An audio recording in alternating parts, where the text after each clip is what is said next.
আজকে আমি বানাবো তাওয়া বিফ। এটা আমি সম্পূর্ণ নিজের মতো করে বানাই, এটা আমার নিজের ক্রিয়েশন।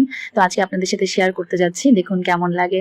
তো প্রথমে আমি ছোট ছোট টুকরা করে সলিড, তারপর কিছুটা চর্বি, হাড় আমরা নিব না এর মধ্যে, আর কিছুটা ছোট ছোট কলিজা বা এই জাতীয় ছোট ছোট যে যেরকম মাংস পছন্দ করেন সেগুলো নিব। বাট এখানে আমি কোনো রকম হাড় নিচ্ছি না, হাড় ছাড়া এই তাওয়া বিফটা আমি বানাবো। তো প্রথমে এগুলো ভালো মতো ধুয়ে প্রেসার কুকারে দিয়ে দিলাম, আর দিয়ে দিলাম পরিমাণ মতো লবণ আর আদা রসুন বেশি করে দিয়ে ভালো মতো করে এটা আমি কচলে মেখে নিব।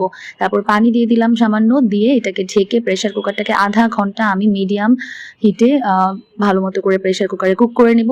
এতে আধা ঘন্টা যখন করব তখন এটা ভালো মতো সেদ্ধ হয়ে যাবে। তারপর কিছুটা পানি থাকবে, তো সেটা থাকুক, এটা রান্নায় লাস্টে কাজে লাগবে, এক্সট্রা পানি দেওয়া লাগবে না। তো আমি এখন একটা তাওয়াতে সরিষার তেল দিয়ে দিলাম, আর সাথে দিয়ে দিলাম পেঁয়াজ কুচি।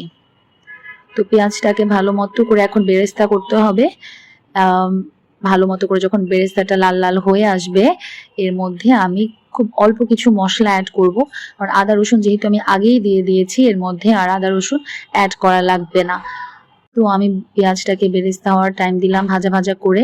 এবার আমি সরাসরি এই আদা রসুন আর লবণ দিয়ে সেদ্ধ করে রাখা এই বিফটাকে দিয়ে দিব।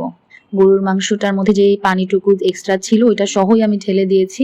পানিটা আরেকটু কমিয়ে আমি মাঝে মাঝে নেই, তো আজকে একটু পানিটা বেশি ছিল, তো কোনো সমস্যা নেই, এটা পুরোটাই টেনে যাবে। কারণ এই তাওয়া বিফটা আমি একটু ভাজা ভাজা টাইপেরই করব, হালকা একটু মাখানো গ্রেভি শুধু থাকবে। তো এখন এটা যখন জাল হতে থাকবে, এর মধ্যে আর কোনো রকম পানি দেওয়া যাবে না। এর মধ্যে আমি গরম মশলা দিয়ে দিলাম, তারপর জিরা গুঁড়া দিলাম, আর দিলাম চাট মশলা। আর এর মধ্যে এখন আমি দেবো শুকনা মরিচ গুঁড়া, আর দিয়ে দিলাম ধনিয়া গুঁড়া সামান্য, দিয়ে গোলমরিচ দিয়ে দিচ্ছি। মানে আপনাদের হাতের কাছে যেই মশলাই থাকে না কেন ফ্লেভারফুল আপনারা দিতে পারেন সবগুলোই। তো আমার গরম মশলাটাই শাহি গরম মশলার মতো করে রাখি আমি, একবারে অল্প একটু যা সবকিছু দিয়ে তো মানে বিরিয়ানির মশলা আমরা যা যা দিই, তো ওইভাবে যেহেতু করার জন্য অনেক বেশি আলাদা আলাদা মশলা দেওয়া লাগে না। তো এবার ভালো মতো করে নাড়তে নাড়তে দেখেন পানিটা অলরেডি শুকিয়ে তেল উঠে আসছে। আমি কিন্তু বেশি তেল ইউজ করি নাই, সরিষার তেল অল্পই দিয়েছিলাম, বাট এখানে যেহেতু ছোট ছোট চর্বিও দেওয়া ছিল, তো এইভাবে তেলটা উঠে আসবে মাংসের তেল।